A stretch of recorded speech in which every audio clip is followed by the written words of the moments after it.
building just fell.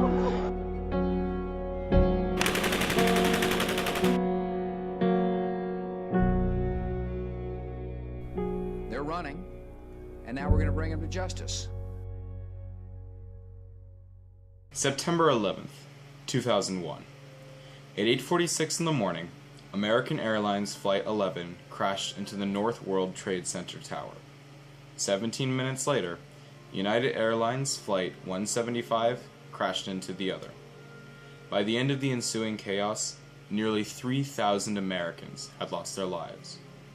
I'm Alex Cavanaugh, and today on History of Your Lifetime, we're going to explore the effects that the September 11th attacks had on the United States and how they changed the course of history for our country. Here we are in San Francisco, or if you want, you can believe this is New York. Both cities are centers of business and commerce worldwide. Now, imagine for just a moment that it is the morning of September 11th, 2001. A day, at first, just like any other. It's 8:46 a.m., and American Airlines Flight 11 has crashed into the North Tower, and 17 minutes later, United Airlines Flight 175 will be crashing into the South Tower. And now within the next 45 minutes, we'll be learning of two hijacked planes that have just crashed. The FAA, we'll learn, has downed all commercial airlines or air flights across the country, and we will also learn very soon that the World Trade Center buildings will both completely collapse. These attacks had and continue to have a dramatic effect in everyday life. In the weeks following September 11th, the military, as well as firefighters from all over the country, went to New York in order to help clear the wreckage and search for survivors. Unfortunately, despite the efforts and hopes of the nation, almost 3,000 lives were lost. Immediately following the attacks, the president's approval rating went up to 90%, and the nation rallied to take a stand against global terror organizations.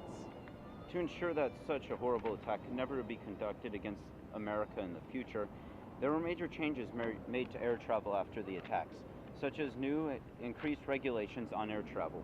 The government also issued a document outlining the goals for national defense, with the key points being to reduce America's vulnerability to terrorist attacks, as well as to improve our ability to recover in cases of another one of these attacks. The ensuing actions made by the United States as part of the government's plan have had a huge impact on the last decade of world politics, stirring a mix of both support and debate. The American people must understand that we've got a long way to go in order to achieve our objective in this theater. But we're patient, we're resolved, and we will stay the course until we achieve our objective. The people of the U.S. were not the only ones in distraught after the 9/11 attacks. The government, embarrassed and upset after being attacked on home soil, decided that not only were they going to protect the home front, but that they were also going to eliminate those that would hurt the U.S. where they festered. The terrorist group Al-Qaeda, the group that coordinated the September 11th attacks, were based in Afghanistan. The standing government, the Taliban, was sheltering Al-Qaeda and refusing to allow the U.S. to take action against them. With no other options left, the U.S. passed the Authorization for Use of Military Force Against Terrorists Bill in 2001, and in it defined both Al-Qaeda and Afghanistan as terrorist entities that needed to be stopped. With that, on October 7th, the war in Afghanistan had begun.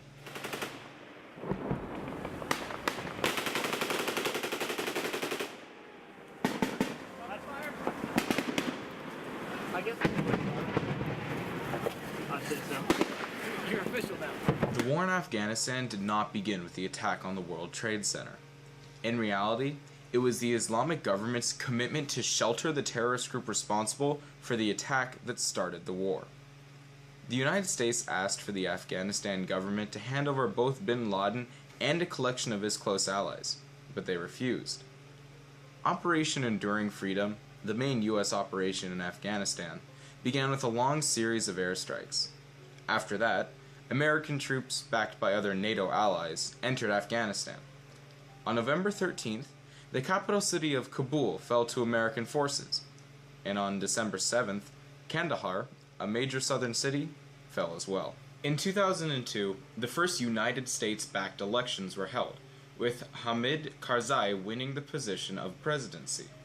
Today, he continues to hold this role, despite controversy over his allegiances and dedication to the American war effort due to his reported connections with the Pakistani Taliban. Much like it did in the Vietnam War, the United States gradually increased its troop count in Afghanistan. In 2003, there were about 10,000 U.S. troops in Afghanistan, but under President Bush, that number rose to approximately 35,000.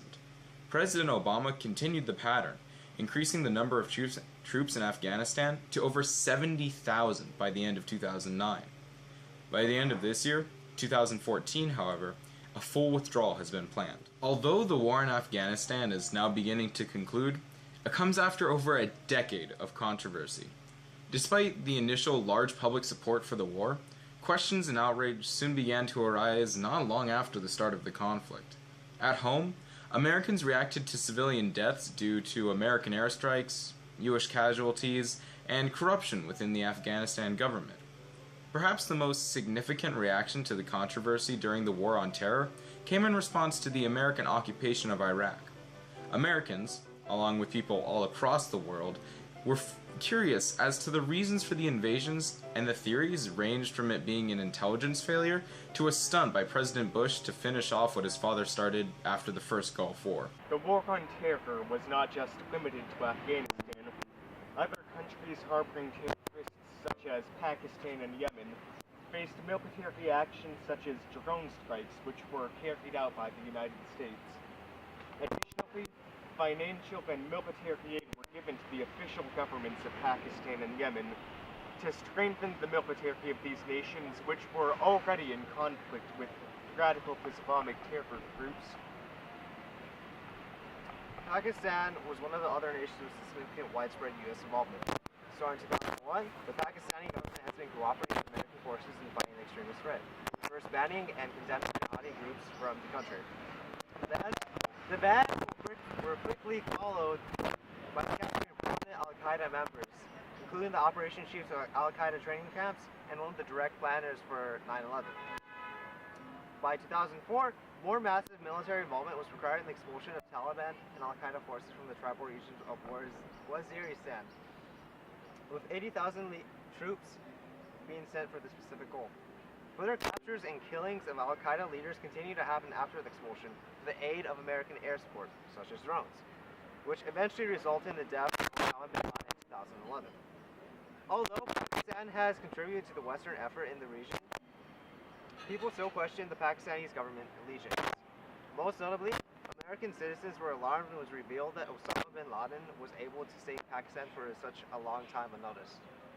Involvement in Yemen marks one of the more recent struggles against Al-Qaeda, with major joint U.S. and Yemeni operations beginning in December of 2009 in response to an attempted bombing of a U.S. commercial airliner headed for Detroit. Such an attack was followed by the establishment of American drone bases in Yemen, allowing for strikes and raids against Al-Qaeda officials and fighters in the area. Al-Qaeda's role in Yemen was also instrumental in the establishment of drone bases, possessing a lasting impact and influence on the people of Yemen. This influence is due to the amount of power given to tribal societies by the weak central government. Many of the tribal regions known to be Al-Qaeda strongholds and training camps.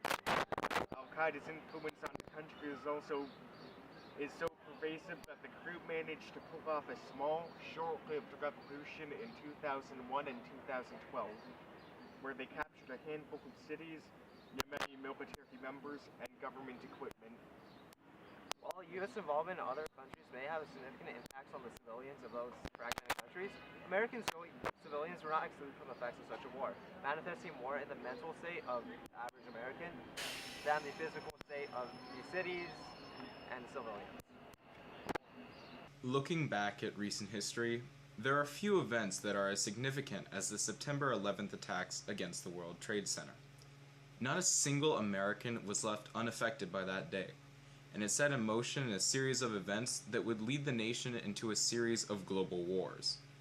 Now, as these wars draw to a close, and with the final troop withdrawal from Afghanistan set for later this year, we can look back on the attacks that shook our nation.